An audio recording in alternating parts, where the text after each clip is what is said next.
Welcome back to CVM Live. It's now time for the major stories in detail.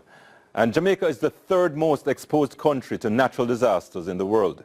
The frightening revelation according to a World Bank report. Director General of the Office of Disaster Preparedness and Emergency Management, ODPEM, Major Clive Davis, is now calling on the private sector to lend assistance to address this reality. CVM Live's Vaughn Thorpe has the story.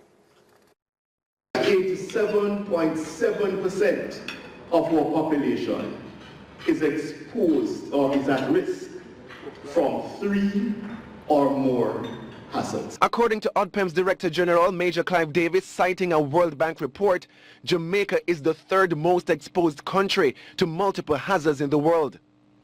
Davis is calling on the private sector's assistance in decreasing Jamaica's vulnerability to natural disasters and in case of extreme weather events such as hurricanes and flooding. Because let me tell you something, the government of Jamaica cannot recover from an event without the private sector having recovered. It's not possible. Whilst ODPEM is said to be ready for the 2018 hurricane season, Major Davis is questioning the private sector's readiness in the event of a hurricane. You know, Jamaica has a very interesting way of operating, You know, it's the night before, right? It's the night before, last minute, right? I hear a new term, nano time, right? That kind of thing. That is when we respond. But ladies and gentlemen, sometimes that response will not work. It will not work. Those of you who are businessmen, what provisions do you have in place? Davis believes disaster preparedness should not be just a one-off thing. We do not wait for the 1st of June to start programs in disaster management or hurricane preparedness. Our programs are ongoing. And so, having learned lessons from our neighbors after the events of 2017, we have put a number of programs in place to make sure that if one of these beasts were to come our way, we would be able to effectively and efficiently manage that scenario. In the interim, Major Davis noted that on their part, ODPEM is finalizing plans to roll out a program with the United Nations Development Program, UNDP, to get micro, small and medium enterprises to write business continuity plans. Vaughn Thorpe, CVM Live. And Transport Minister Robert Montague has responded to the prediction of the opposition spokesperson Michael Phillips, who had publicly stated that the Jamaica Urban Transit Company will close by the end of the year. Here's Khadija Thomas with this report. Just last month, opposition spokesperson on Transport and Works, Michael Phillips, made a statement saying the Jamaica Urban Transit Company, JUTC, might shut down by year-end if it continues on the same trajectory. The opposition spokesman remains steadfast in his outlook, saying he asked the Transport Minister questions regarding the JUTC, which he chose not to answer. The concern that we have is that over the last 2 years you've been seeing a reduction in the fare box of the JUTC. There is not an upgrade of the rolling stock itself. And you can't be investing $2.5 billion in an entity where you're not reorganizing and re-rationalizing the entity itself. We haven't seen the enforcement on the JUTC routes that should take place. And the JUTC, as I said in my presentation, is in breach of its own contract.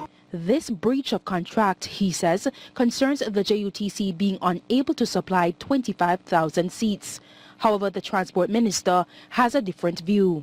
You would have to ask Mr. Michael Phillips where he got his figures and numbers. So I don't know if he's looking in a ball, maybe a crystal ball. I really couldn't speak for the gentleman. Montague is adamant that the JUTC is not undergoing any financial difficulties. It's never designed to make a profit. It is to serve a social good. Mass transport anywhere in the world does not make a profit.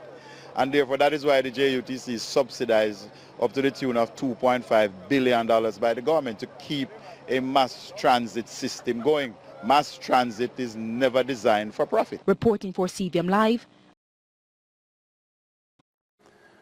Thanks, Khadija. Fruit and vegetable vendors of Red Hills Road are anxious about their future as a new feature to the roadway threatens to jeopardize their livelihood. CVM Live's Joel Croskill reports.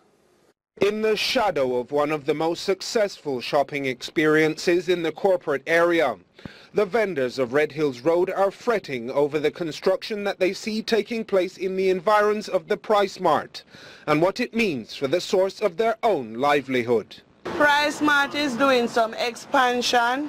Them coming out on the road where we are. Nobody come out and say what it is.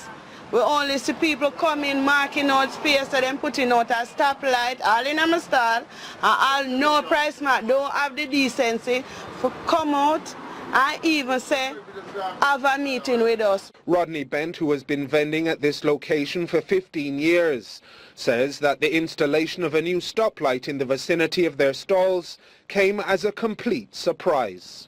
One morning we were here, two gentlemen come with spray paint, spray the sidewalk there, and we asked them what that is about. Them go right over that girl's stall there, so that they're going to put a stoplight right there. We said, then how we not going to put a stoplight right here and we are doing business here? How it going to affect our business? How our business are going to go? Them say, well, then them do them work. He says that the half dozen or so vendors that occupy the newly refurbished wooden stalls are fearful of what the future holds. We need somebody to come and talk to us because all of us head right now just spinning. We don't know where it is. Veronica has been selling here for 32 years and has 9 children to support, 3 of which are in college. She called on the MP, Carl Samuda, to intervene. What am I going to live off? How am I going to send my kids them to school? How am I going to survive as a 58-year-old woman? I'd like to know, I want an answer. Because I really worry about it. I sit here and from morning, God bless what I sell. I spend so many money and when the weekend come, I can't get not even the money that I spend. Jamaica, I need an answer.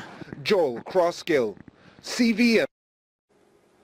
And in a CVM Live exclusive, a St. Andrew Primary School teacher is seeking answers this evening after receiving a letter from the Education Ministry stating that they will be recovering funds from her salary due to an overpayment of over $100,000 over a 6-year period. Here's Khadija Thomas again with this report. She is not receiving a fixed salary, and she says that there is no way that she could have detected she was being overpaid from September 1, 2011 to August 31, 2017. This primary school teacher, who prefers her identity not revealed on camera, was surprised when she received the letter from the Education Ministry dated May 21, 2018, stating that she was overpaid. What I'm having a problem with, the ministry has informed me in the letter that they will recover that sum within a 10-month installment of $16,183. She says she does not have a problem with the ministry recovering the payment, but the time frame in which it is expected to be done, June 2018 to March 2019, will affect her take-home pay. She says she went to the ministry for answers.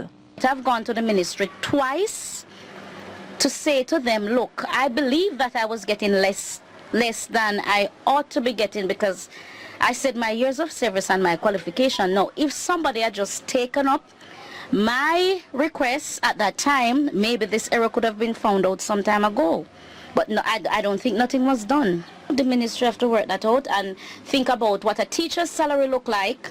And when they take out $16,000 out of my salary, what I'm going to be left with. I think the ministry can do something better than that. The letter also states that any retroactive accrued will be used to offset the overpayment. She says the ministry can use another means of recovering the funds that might not affect her monthly income. Take it the same amount they put in my salary at each month, take that back out. Khadija Thomas for CVM Live. CVM Live was unable to get a response from the Education Ministry on that particular matter.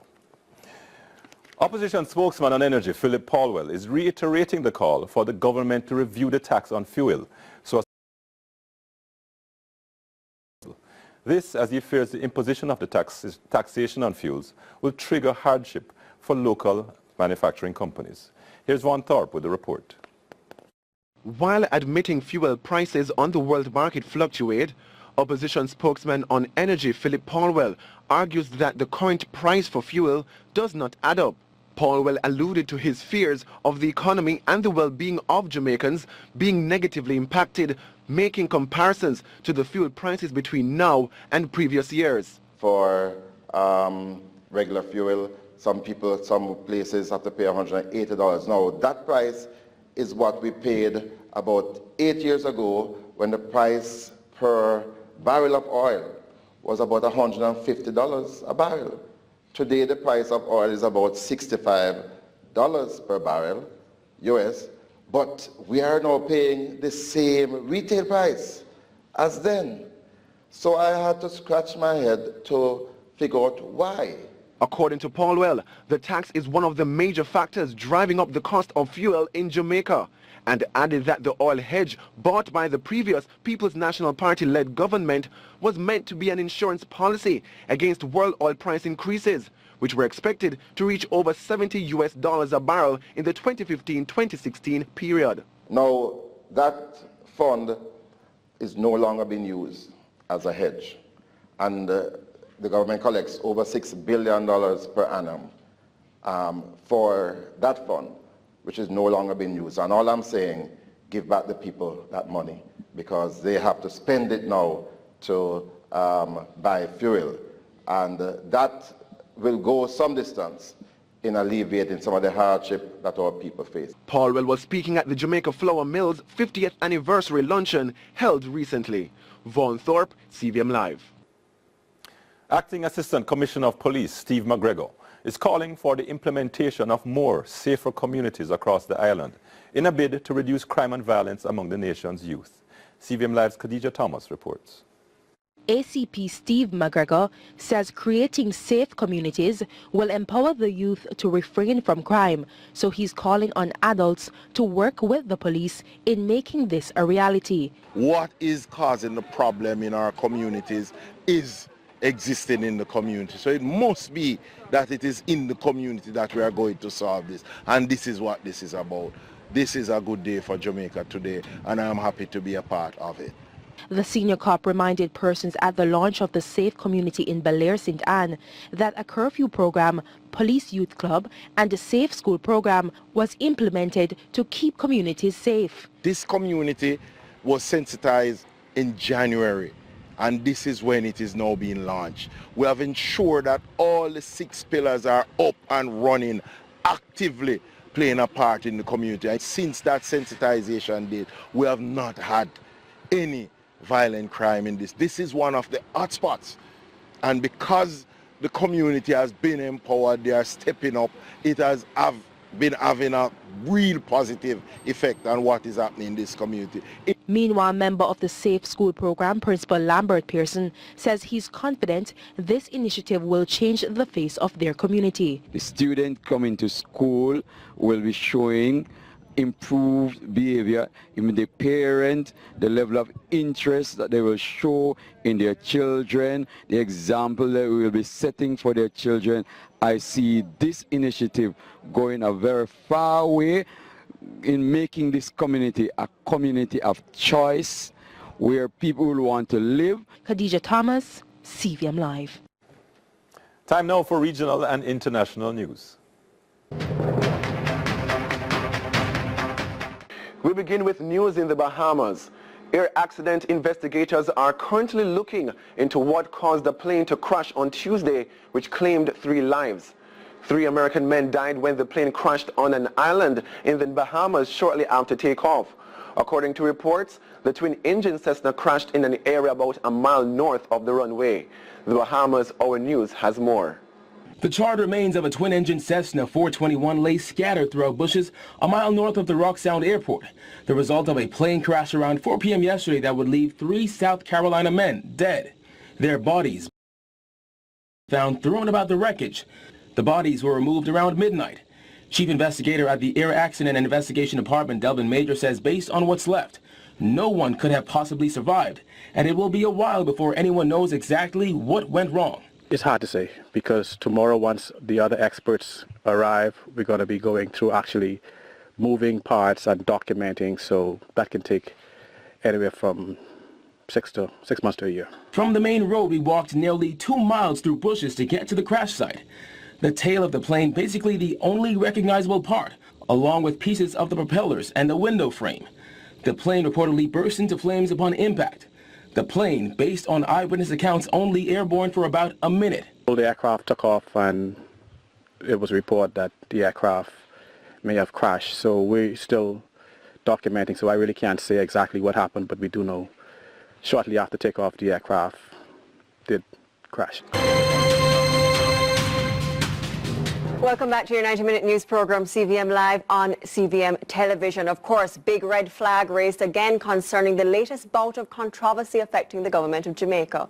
Senior tourism strategist Delano Seawright has racked up expenses close to $9 million. Seawright has offered some justification, however, and he posted it on his Facebook page. But is that justification sufficient, or is it sheer arrogance? Of course, we wave all the red flags here on our panel discussions on CVM Live, and we're happy to have you because joining us is Dr. Canute Thompson, lecturer, Education and Administration at the University of West Indies, and Attorney at Law Chris Henry, Deputy General Secretary of the PNP Patriots. Of course, gentlemen, we are in for a robust discussion, but we'd like to stay on the facts because we're going to start with the facts. So, December 2014, the Financial Secretary of the Ministry of Finance put out the guidelines with regard to overseas travel for officials.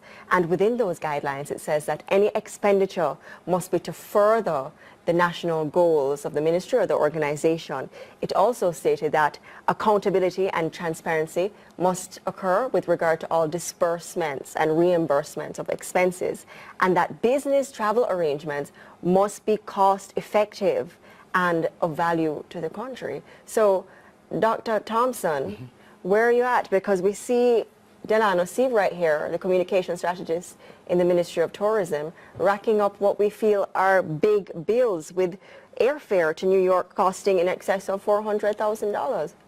I think there are several questions that need to be answered, and the permanent secretary needs to come to the public and answer some of those questions. You mentioned, for example, this $400,000+ for an airfare to New York, where on another trip to the same destination, the cost was about $100,000 and something. So the gap between one trip and another raises serious questions about the bona fides of those charges. We also see where a trip to Europe and then to Florida costs $1.3 million. If you were to do a straight trip to Florida and a straight trip to New York, to Berlin, they could not add up to $1.3 million on an ordinary flight. So I don't know if he's traveling first class at government's expense or what. So the permanent secretary needs to answer. So there are three fundamental categories of concern. A, the question of authority, the question of efficiency, and the question of value for money. I believe that as a public servant, Mr. Seawright may seek to justify the value he has brought, but the evidence shows otherwise. When you look, for example, at the tourist arrivals in Jamaica between 2012 and present, between 2013 and 2012, there was a 7.4% increase in tourist arrivals without this kind of a massive traveling. So I don't know that a 4% increase 2017 over 2016 justifies this kind of expenditure. Can you, just before we move on to Matthew, you take issue with first-class travel, and I'm wondering why you take issue with a senior government official traveling first class. Is it because the policy, as stated by the Secretary in the Ministry of Finance, states that at best a senior government official can only travel economy unless that trip is in excess of 8 hours, at which point it would have to get the special approval of the accounting officer, which is the permanent secretary? Indeed. So I can understand a trip to Berlin being first class, but to New York, to Miami, to places south of us, the explanations that have been offered have been, as you have said, a bunch of arrogant assertions which do not go to the heart of how we're using public funds. Matthew, let's speak to the heart of using public funds, but I'd like to be very clear for the purpose of our viewership that the guidelines proffered by the ministry states that one cannot travel first class in government, but at most business class, even if you are the Minister of Finance or the Prime Minister, at most business class. I find it interesting that this is the same government that actually heckled Mrs. Simpson Miller on her travel bills. They have continued the stream of heavy spending, unnecessary spending that we as a nation need to cut out and we as a nation need to stop. Because it is interesting that the ministry has issued this circular and Mr. Seabright has seemingly, based on the figures we've seen, has decided to completely disregard it. And I find it quite arrogant that Mr. Seabright continues to spend in this way and to basically take taxpayers' money to live high off the hog.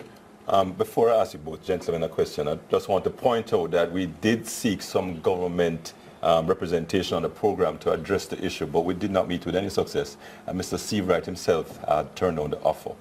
But are the issues, though, really about whether in these trips that procedures were breached, whether the clear guidelines of the Ministry of Finance were breached, as you say, Dr. Thompson, by the PS in granting these tickets, because we're not sure, we don't have the evidence of that, we have not seen the report.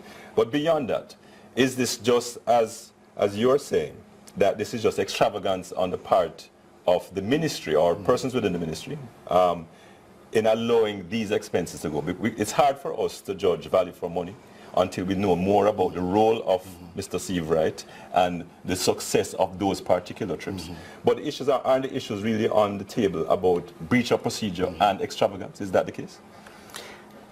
I think that those are on the table, as well as it is interesting that Mr. Seabright's position is unclear, because the ministry has various communication outlets in these various places that he goes to.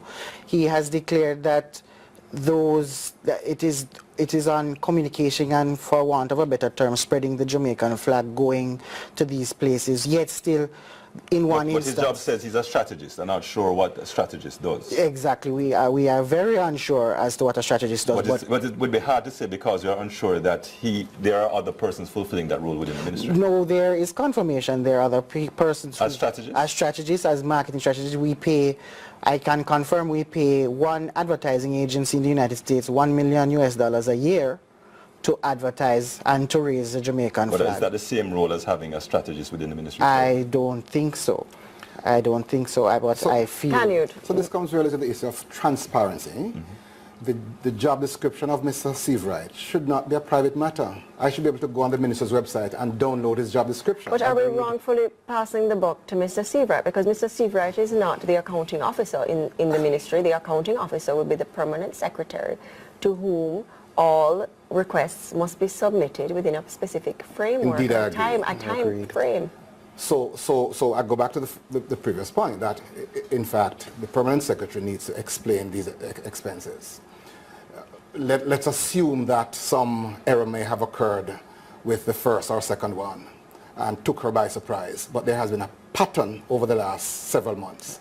And for her not to be telling us the issues, the factors that informed her decision to approve these expenses, it's a scandal But we have to answer, that goes back to the question, are these expenses breach of procedures? And you raised the point of transparency, and you're correct in that. Transparency, we do need to understand what these trips are about, and we do need to understand what these specific expenses But there are a couple of things we know, Yes. We know that the trip to a ticket to New York will cost about $100,000. We know that as a fact. Yeah. Of course, it varies by season. Right. But what came out, let us not confuse the public. Yes. What came out previously within the discussion is that the policy states that at best, unless the trip exceeds 8 hours, a senior government official can at best trouble economy. Very well. So we know that there is a clear breach if the 2014 policy still stands without variation.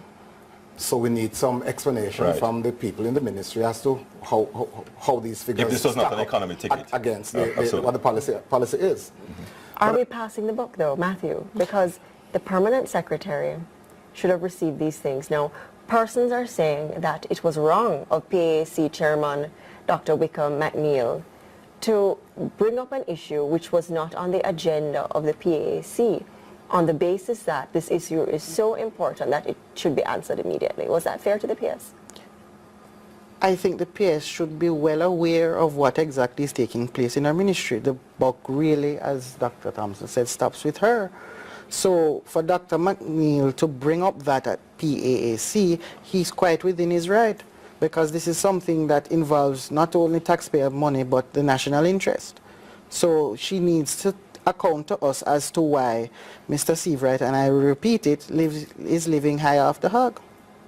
Well, we don't know how high off the hog he's living. But I think with that bigger issue, is that correct, though, Richard? We don't know high off the hog he's living. We don't know how high off the hog he's living. What do you mean? Well, let's do some comparisons. We don't have a breakdown of numbers. There are some things we do know. We do know that in previous years, we did not have this function called a strategist. We had various public servants and PR agencies. We need the figures I saw put out by one source today suggested that in a 1 year period or a similar period, a particular officer spent $3 million. This goodly gentleman in 1 year and 3 months is spending 3 times that. So there has to be an explanation. The fact is that $9 million in 15 months is a deviation from what is normative. So we need to have an explanation. Let's assume in good faith that there's a good reason for this massive expenditure. If there's a good reason, the permanent secretary should be happy to come to the public and say, here are the reasons. Mr. Delano Seabright is doing all these tasks and requires this level of financial resourcing in order to carry out his work. But we don't know, and we can't talk about transparency and accountability. And when levels of expenditure that exceed the norm are brought to the fore, but again, we have silence. I have to raise the point. Or seemingly exceeding I raise the point, Chris, of breaches of procedure, because that would be the more serious issue in terms of, because these trips have to be pre-approved by the very same PS. How can, well, I go further. It has to be approved by the cabinet. Exactly. The PS does not have the authority to unilaterally decide on a trip of any officer. It has to go to cabinet. Chris, Richard is really hammering home this point about because procedure and policy, and we have been exploring procedure and policy throughout, starting with the circular of December of 2014. And the point that I would like to make is that that's procedure, that policy document states that in all cases, air travel must be planned to make use of the economical factors. You know, precisely, and based on the numbers, no use of the economical factors. But I'm actually making a point that's making it possibly worse, in the sense that it's not only about approving an economy ticket, it's the whole process by which the approval would have been given. Indeed, was there a breach of the process? It's not only about the money, it's about the process itself, because the guidelines are clear and they're very firm. But not only that, does it speak to a more general problem? You know, I think we call it cockroach theory. If you see one cockroach, then there are likely more. And you're trying to say that the PS is merely a rubber stamp? No, I'm not saying anything. I'm asking the question.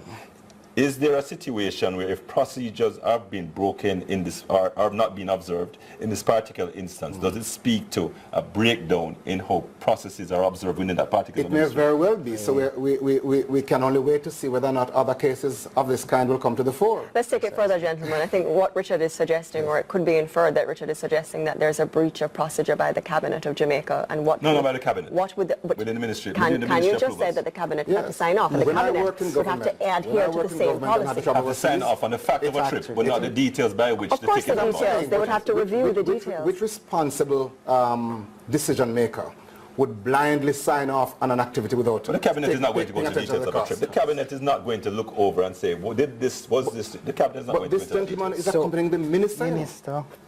No, but I'm saying the cabinet is not going to go into that detail. Let me take it a step further. It's not going to go into that detail. Christopher, should the cabinet be approving these trips by looking at item for item and the cost as opposed to the value for the benefit of the country in keeping with the December 2014 Financial Secretary circulated official guidelines for travel? The cabinet should be looking at it item for item.